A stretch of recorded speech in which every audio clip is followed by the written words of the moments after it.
सुनील जी, राधा बोलो। राधा वल्लभ शेरवंश महाराज जी, आपके चरणों में कोटि कोटि नमन। महाराज जी, हम श्री जी के प्रति समर्पित हैं, इसका कैसे पता चले? हमारी कहीं ममता नहीं रह जाएगी जब हमारा समर्पण हो जाएगा। कहीं ममता नहीं। सबकी ममता ताग बटोरी, मम पद मनहि बांध बर डोरी। शरणागति का लक्षण है। जननी जनक बंधु सुतदारा, तनु धन धाम सुहृद परिवारा।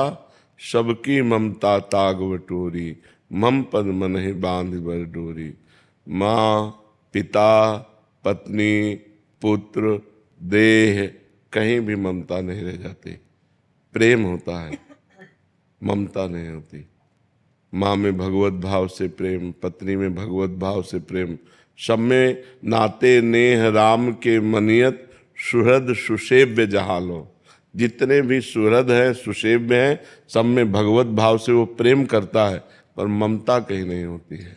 उसके अंदर अहंकार नहीं होता, क्योंकि अहम समर्पित हो चुका है, शरणागत हो चुका है। इसलिए उसे कभी भय नहीं लगता, कहीं भी उसे भय नहीं। वो निर्भय हो जाता है, निसंकोच हो जाता है, निश्चिंत हो जाता है। उसमें कोई संशय नहीं रहता, उसमें कोई भगवत विपरीत भावना नहीं रहती।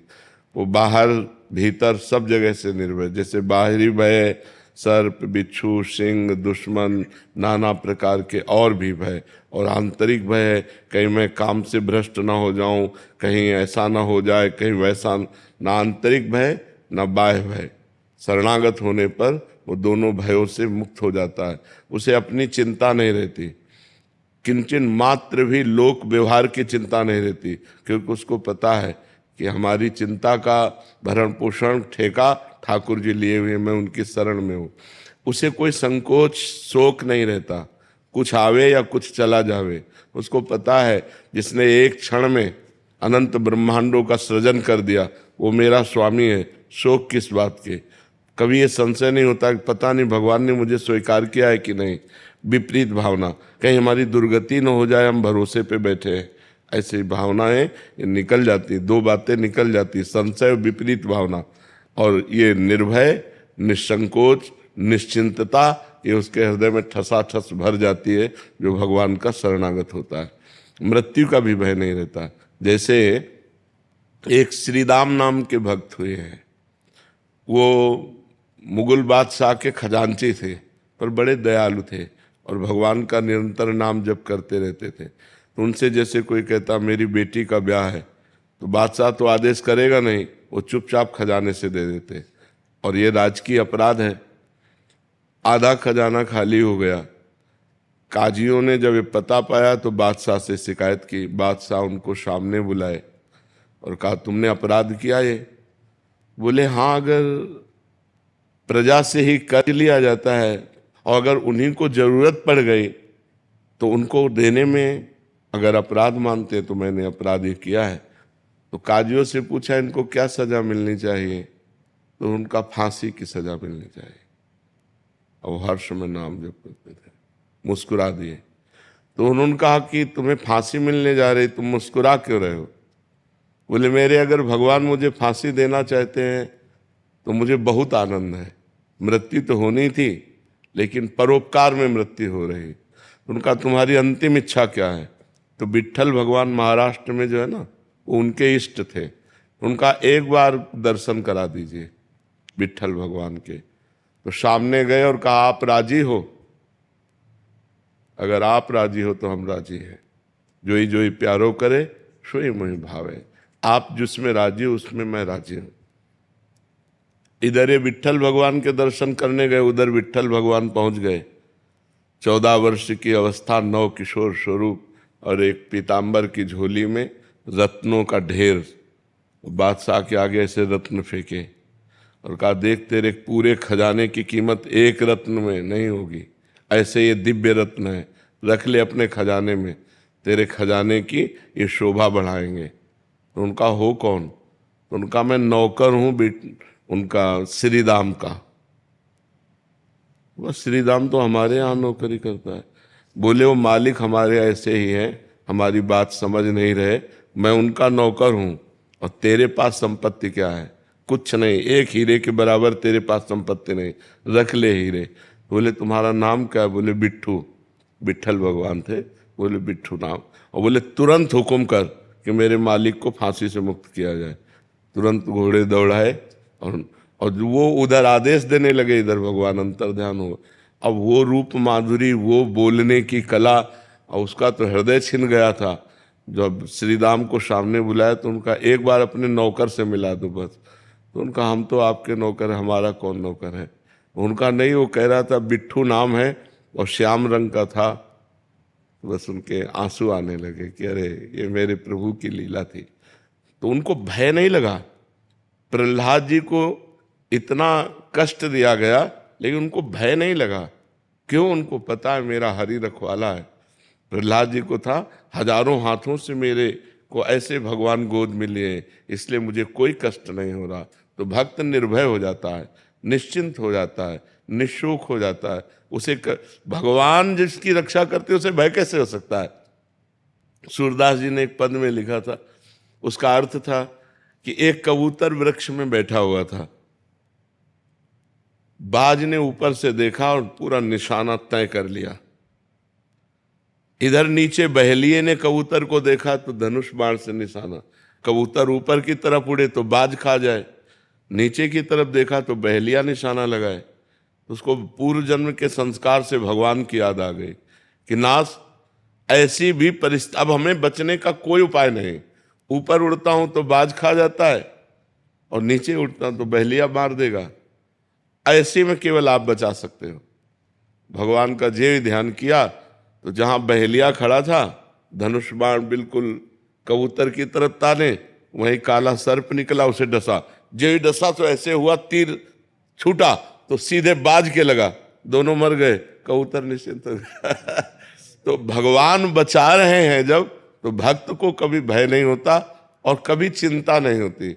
देखो सुदामा जी के 2-2 दिन 4-4 दिन खाने को नहीं था, और जब मालिक की कृपा हुई तो सुदामा पुरी बन गई। जैसे द्वारिकापुरी वैसे सुदामापुरी। तो भक्त को कभी शोक नहीं होता, कभी चिंता नहीं होती, कभी भय नहीं होता। वो भगवान की शरण में निश्चिंत, निर्भय, निशोक रहता है। समझ पा रहे हैं आप? हाँ, भगवान में एकदम निश्चिंत, मस्त एकदम। और ऐसा नहीं कि विपरीत परिस्थितियों में भी मस्त। अनुकूल परिस्थिति में तो सब मस्ती दिखाते हैं। जब विपत्ति हो, प्रतिकूलता हो, तिरस्कार हो, संसार में कोई साथ ना दे रहा हो, तब मस्ती हो तो जानो भगवान की शरणागति की मस्ती जी। लवीना बत्रा जी जयपुर से। अरे जी, इनका प्रश्न है कि राधे राधे।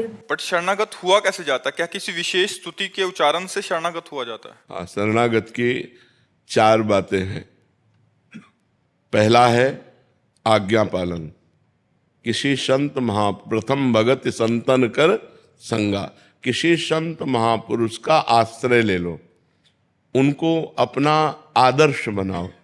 पहले सत्संग करे और सत्संग से पहले खूब अच्छी तरह जांच ले कि दंभ पाखंड नौटंकी नाटक तो नहीं है, रुपया कमाने के लिए पाखंड तो नहीं किया जा रहा है।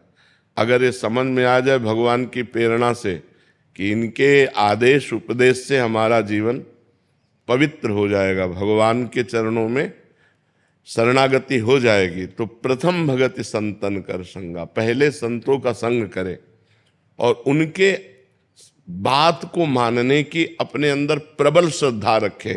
पहले है आज्ञा पालन, दूसरा है संकेत के अनुसार चलना, तीसरा है रुचि में रुचि मिला करके चलना, और चौथा है सब में भगवत भाव करना। इससे शरणागति हो जाती है।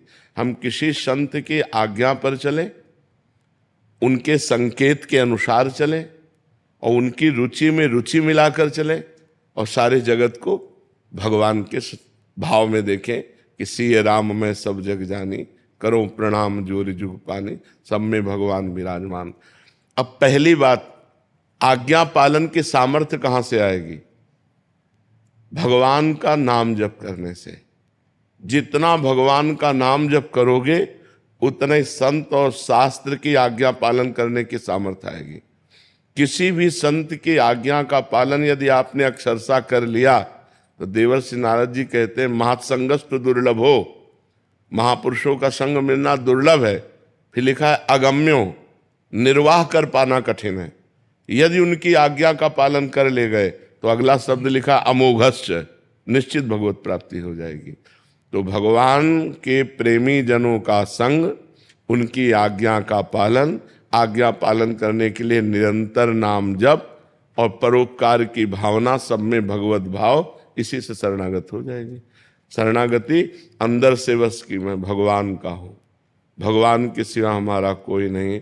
जैसे मीरा जी कहते हैं, मेरे तो गिरधर गोपाल दूसर हो ना कोई। शरणागति का मतलब होता है हर बात भगवान से कहना, भगवान के चिंतन में रहना, भगवान का नाम जप करना, भगवान के प्रेमी संतों की आज्ञा के अनुसार चलना। क्योंकि बिना गाइड के रास्ता तय नहीं होता। जो हमें रास्ता मालूम ही नहीं है तो हमें उस रास्ते का गाइड तो चाहिए। तो भगवत मार्ग के गाइड होते हैं सिद्ध महापुरुष, जो भगवान को प्राप्त होते हैं या भगवान की प्राप्ति में तन्मयता कर रहे हैं, अच्छे साधक और सिद्ध। आजकल जो है भगवान के मार्ग को भी एक मतलब साधन बना लिया गया है अपने जीने खाने का, जबकि भगवान लोक परलोक सबका भरण पोषण करने के लिए स्वयं ठेका लेते हैं। यदि हम निष्काम भाव से भगवान की भक्ति करें, अगर हम सही ढंग से चलें तो लोक परलोक का सारा वैभव अपने आप प्राप्त हो जाएगा। दंभ करने की जरूरत नहीं, नाटक करने की जरूरत नहीं। भगवान ने कहा अनन्यस चिंतयन्तो माम ये जनाः पर्युपासते तेषां नित्याभियुक्तानां योगक्षेमं वाम्यहम्। तुम केवल मेरा अनन्य चिंतन करो, जो जन मेरा अनन्य चिंतन करता है उसके योगक्षेम का वहन मैं करता हूँ। और जब भगवान करता होंगे योगक्षेम का वहन तो कमी क्या रह जाएगी? आनंद ही आनंद रहेगा, हृदय भी आनंदित रहेगा और बाहर भी सुख सुविधा रहेगी। तो हमें लगता है भगवान के मार्ग में कपट, चतुराई, छल, दम्भ ये करने की तो जरूरत ही नहीं। महालक्ष्मीपति प्रभु हैं, जिस दिन कृपा कर देंगे मारा वैभव घूमेगा। इसलिए ईमानदारी से भगवान के मार्ग में चलने के लिए किसी सिद्ध संत या अच्छे साधक, तो प्रथम भगति संतन कर संगा, दूसरी रतिमम कथा प्रसंगा। भगवान के लीला चरित्रों का खूब गायन करे और खूब श्रवण करे। श्री गोस्वामी तुलसीदास जी कह रहे, गुरुपद पंकज सेवा तीसरी भक्त अमान, मान रहित होकर गुरु चरणारविंद की सेवा। और चौथी भगत मम गुण करे कपट तज गान। कपट यही, ये भगवान का चरित्र तो गा रहे हैं, लेकिन आशा, मान, प्रतिष्ठा, रुपया, पैसा, ये सब कपट है।